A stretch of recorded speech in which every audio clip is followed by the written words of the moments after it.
जरा सोचिए, हमारे चारों ओर जो कुछ भी है, पेड़ पौधे, जानवर, हवा, पानी, ये सब कैसे एक दूसरे से जुड़े हुए हैं। ये सब मिलकर कुदरत का एक ऐसा ताना बाना बुनते हैं जिसे हम इकोसिस्टम कहते हैं। तो चलिए आज इसी खूबसूरत और थोड़ी रहस्यमय दुनिया की परतों को खोलते हैं। तो ये इकोसिस्टम आखिर है क्या? देखिए, सीधी सरल भाषा में कहें तो ये एक ऐसा इलाका है जहां जानदार और बेजान दोनों तरह की चीजें एक दूसरे पर निर्भर रहती हैं और इसी निर्भरता से बनता है जीवन का एक बुलबुला, जिसके अंदर ही जिंदगी पनपती है।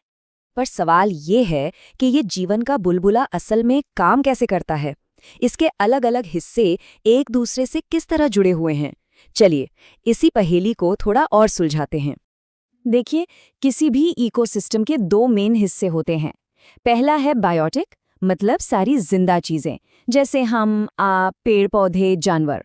और दूसरा है एबायोटिक, यानी बेजान चीजें, जैसे पत्थर, पानी, सूरज की रोशनी। और कमाल की बात यह है कि ये दोनों जब मिलते हैं तभी जिंदगी मुमकिन हो पाती है। वैसे ये जो इकोसिस्टम का कॉन्सेप्ट है, ये कोई नया नहीं है। साल 1935 में आर्थर टैंसले नाम के एक इकोलॉजिस्ट ने कुदरत के इसी तालमेल को इकोसिस्टम नाम दिया था, ताकि हम इसे बेहतर ढंग से समझ सकें। तो ये जानदार और बेजान चीजें आखिर एक दूसरे के साथ मिलकर काम करती कैसे हैं? इसे समझने के लिए हमें ऊर्जा के बहाव को समझना होगा, क्योंकि एनर्जी ही तो इस पूरे सिस्टम की जान है। और इस एनर्जी के फ्लो का सबसे अच्छा उदाहरण है फूड चेन, यानी खाद्य श्रृंखला। इसका नियम बहुत सीधा है, कौन किसे खाता है और इस तरह ऊर्जा कैसे एक जीव से दूसरे जीव तक पहुंचती है। तो इस चेन की शुरुआत होती है प्रोड्यूसर्स से, यानी पेड़ पौधों से, जो सूरज की रोशनी से अपना खाना, अपनी ऊर्जा बनाते हैं। फिर आते हैं प्राइमरी कंज्यूमर्स, यानी शाकाहारी जीव, जैसे खरगोश, जो इन पौधों को खाते हैं। उनके बाद नंबर आता है सेकेंडरी कंज्यूमर्स का, जो इन शाकाहारियों को अपना भोजन बनाते हैं। और आखिर में जो शायद सबसे जरूरी है वो हैं डीकम्पोजर्स, यानी फंगस और बैक्टीरिया। ये मरे हुए जीवों को वापस पोषक तत्वों में बदल देते हैं, जिनसे मिट्टी फिर से उपजाऊ हो जाती है। सच कहूं तो ये प्रकृति के असली रिसाइकलिंग हीरोज हैं।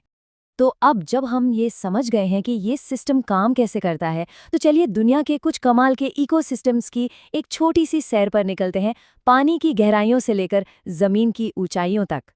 मोटे तौर पर देखें तो इकोसिस्टम दो तरह के होते हैं। एक है एक्वेटिक, यानी पानी की दुनिया, जैसे समंदर और नदियां। और दूसरा है टेरेस्ट्रियल, यानी जमीन पर मौजूद जीवन, जैसे जंगल और रेगिस्तान। ये जानकर शायद हैरानी होगी कि हमारी धरती का करीब 75% हिस्सा पानी के इकोसिस्टम से ही ढका हुआ है। मतलब एक बहुत बड़ी और रहस्यमयी दुनिया है ये। समंदर की भी अपनी अलग-अलग दुनियाएं हैं। सबसे ऊपर है यूफोटिक जोन, जहां तक सूरज की रोशनी पहुंचती है और ज्यादातर समुद्री जीव रहते हैं। उसके नीचे है ट्वाइलाइट जोन, जहां हल्की हल्की रोशनी होती है। और सबसे नीचे है एफोटिक जोन, यहाँ घना अंधेरा है और ऐसे अनोखे जीव रहते हैं जिन्होंने जबरदस्त दबाव और ठंड में जीना सीख लिया है। और जमीन पर तो कुदरत के रंग ही निराले हैं। एक तरफ घने जंगल हैं, जहां करोड़ों तरह के जीव जंतु एक साथ रहते हैं। दूसरी तरफ बर्फीला टुंड्रा है, जो पोलर बेयर का घर है। और फिर तपते रेगिस्तान भी हैं, जहां कैक्टस और रेंगने वाले जीवों ने जीना सीख लिया है। हर जगह जिंदगी का एक अलग ही अंदाज है। लेकिन इस सारी खूबसूरती के बीच अब एक कड़वी सच्चाई का सामना करने का वक्त आ गया है।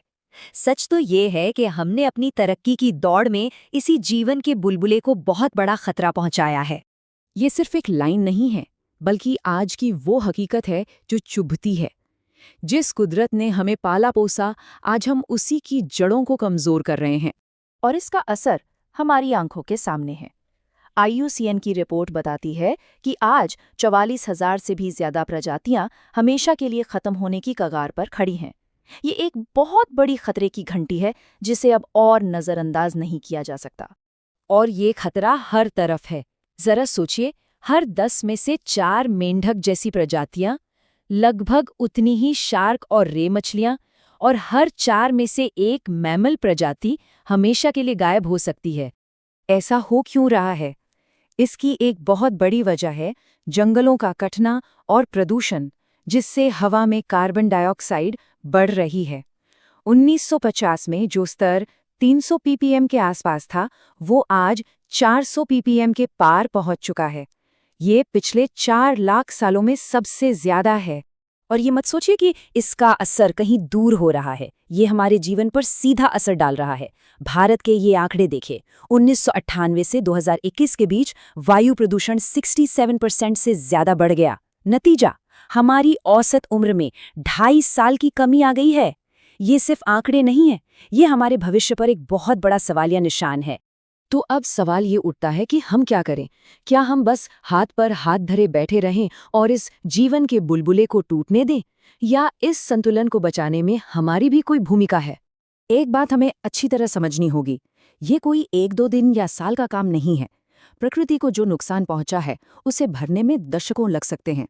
ये एक लंबी लड़ाई है, जिसे हम सबको मिलकर लड़ना होगा और इसे अपनी रोजमर्रा की जिंदगी का हिस्सा बनाना होगा। तो चलिए आज हम सब खुद से ये सवाल पूछें, इस सच्चाई को जानने के बाद इस नाजुक संतुलन को बचाने के लिए हमारा अगला कदम क्या होगा? क्योंकि याद रखिए, एक छोटी सी कोशिश भी एक बड़े बदलाव की शुरुआत कर सकती है।